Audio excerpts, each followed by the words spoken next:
Assalamualaikum warahmatullahi wabarakatuh. Halo teman-teman, apa kabar nih? Tetap semangat ya puasanya.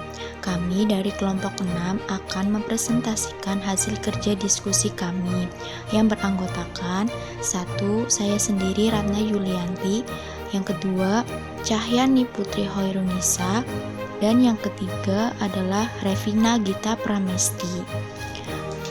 Pada presentasi kali ini, kami kelompok 6 akan mengangkat judul Peradaban Islam pada Masa Dinasti Abbasiyah. Berikut ini penjelasan singkat materinya. Materi yang pertama adalah sejarah singkat berdirinya Dinasti Abbasiyah. Pendiri Dinasti Abbasiyah adalah Abdullah Al-Saffah bin Muhammad bin Ali bin Abdullah bin Al-Abbas. Dapat dikatakan bahwa dinasti ini disebut Abbasiyah karena memang didirikan oleh keturunan Al-Abbas yang merupakan paman dari Rasulullah Shallallahu Alaihi Wasallam. Masa kekuasaan dinasti Abbasiyah yakini dari 750 Masehi atau 132 Hijriah sampai dengan 1258 Masehi atau 656 Hijriah. Kelompok dari Abbasiyah ini jika dilihat dari garis keturunannya berasal dari Bani Hashim yang memang lebih mendekati Nabi Muhammad. Karena inilah kelompok Abbasiyah merasa lebih pantas untuk memegang tonggak kekuasaan dibandingkan Bani Umayyah. Hingga pada akhirnya dinasti Abbasiyah pun berdiri setelah kekhalifahan terakhir dinasti Umayyah. Marwah bin Muhammad ditaklukkan. Terbunuhnya Marwan ini menjadi tongkal awal berdirinya dinasti Abbasiyah. Masa kemajuan dinasti Abbasiyah. Sebagai sebuah dinasti, kekhalifahan Bani Abbasiyah yang berkuasa lebih dari 5 abad telah banyak memberikan sumbangan positif bagi pengembangan ilmu pengetahuan dan peradaban Islam.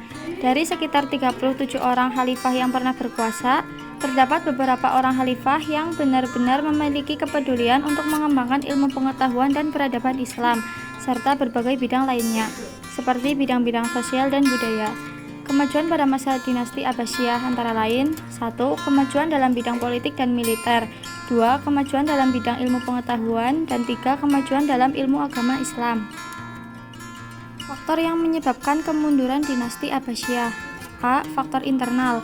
Di samping kelemahan khalifah, banyak faktor lain yang menyebabkan khilafah Abbasiyah menjadi mundur. Masing-masing faktor tersebut saling berkaitan satu sama lain. Beberapa di antaranya adalah sebagai berikut. 1. Perebutan kekuasaan di pusat pemerintahan. 2. Munculnya dinasti-dinasti kecil yang memerdekakan diri.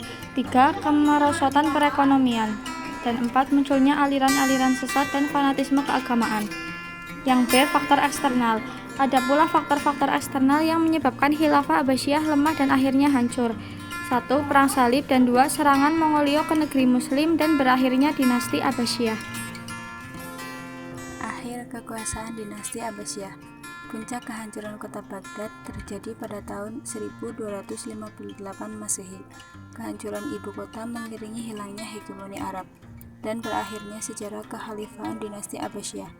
Ada beberapa motif yang melatar belakangi penyerbuan bangsa Mongol ke Baghdad.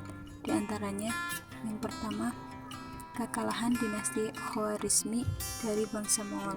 Runtuhnya dinasti ini menyebabkan tidak ada penghalang lagi antara Mongol dan Abbasiyah, sehingga menyebabkan bangsa Mongol dengan mudah masuk ke Baghdad, yang saat itu sudah lemah karena konflik internal. Yang kedua, motif ekonomi.